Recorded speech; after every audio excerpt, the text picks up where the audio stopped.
Welcome to the channel. My name is Ash and I'm here with a early access review of Hordes of Hunger on Steam.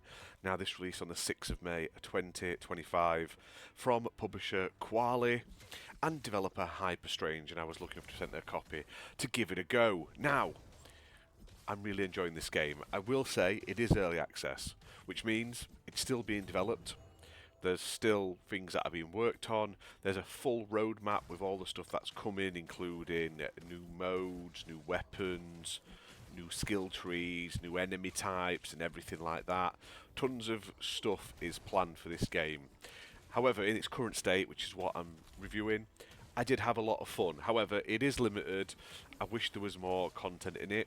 Now, if you've ever played sort of Vampire Survivors or those sort of survivors-like games where you're basically in an arena or a level and you've got to survive onslaught and onslaught and onslaught of enemies. Every time you kill an enemy you get some XP, you level up, you get a choice of 3 skills. Yada yada yada, rinse and repeat until the boss spawns, kill the boss, you win, and then in between the levels you get the permanent upgrades. This is what this game is. However, it's not like an auto shooter.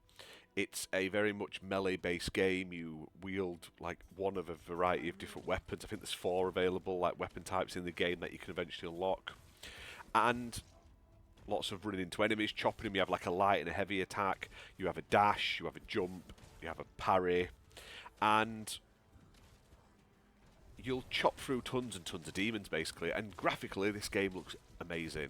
In terms of like a survivors-like game, this is probably the one that's the most prettiest I have personally played, or one of them at least.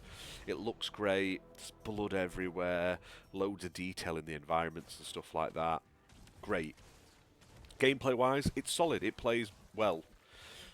You level up at a decent pace. There's destroyable items around the environments to give you health and stuff like that. There's missions to do in between the levels, not just surviving, which I liked. Breaks up the gameplay a little bit, gives you something else to do. In terms of abilities, some of them are much better than others, and you end up sort of... I personally ended up sort of heavily focusing one way or another, but I did really enjoy it. I haven't played it with a pad or anything like that. I did play it on keyboard and mouse, and I did find obviously having a jump, a parry, and like a dash button all separate got a little confusing at some point, trying to remember which one I'm pressing for the right thing. However, I did have a ton of fun with this. It shows a lot of promise. You pick up like feathers, and feathers can be used for like permanent upgrades. You also find weapon shards, which can be used to craft new weapons and like different weapon types, although it does take a fair few games to be able to get them, because you have to find like 3 shards per weapon, and they don't always drop.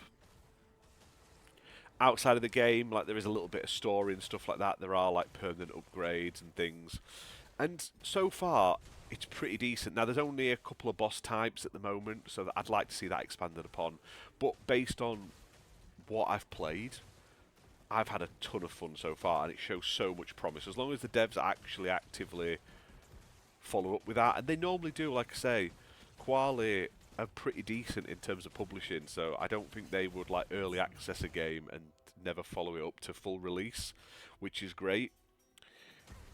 Enemy designs are really cool. They're gross and like monstrous and bulbous. They kind of remind me of like Warhammer Fantasy, which is really cool. It's really good. I enjoyed it. It's fully voice story as well, which I thought was really cool. And yeah, for an early access game, I've really enjoyed it. Now I've seen some negative reviews. A lot of them I don't think are very accurate.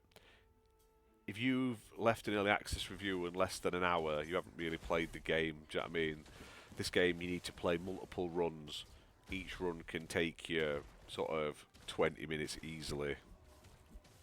There's crafting for weapons and food and stuff like that. There's all sorts of stuff that it's just scratching the surface, and you need to give it a good bit of time to get into it, improve your skills, make them more powerful, improve your character, everything like that.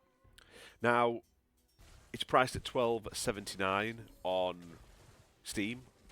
Great price. Or you can currently pick it up for $17.62, including the Hordes of Hell survivorslike game, which I've also covered on the channel, which I thought was awesome. So that's well worth it. The Hordes of Hunger x Hordes of Hell bundle. If you haven't got either of these games, that's a fantastic bundle, and I highly recommend checking it out. So yeah, it's available right now. It's still early access. Still lots to come. They're going to be putting achievements in. They're going to be adding a load more content. Apparently, it does work with Xbox controllers, but like I say, I haven't played it with a pad. I just played it keyboard and mouse. When this gets fully released and it's in its 1.0, I'll come back to it and do a new review video. But right now, support the devs, check it out. It's really cool, really fun, looks great, high quality for an early access title. But anyway guys, thanks for watching.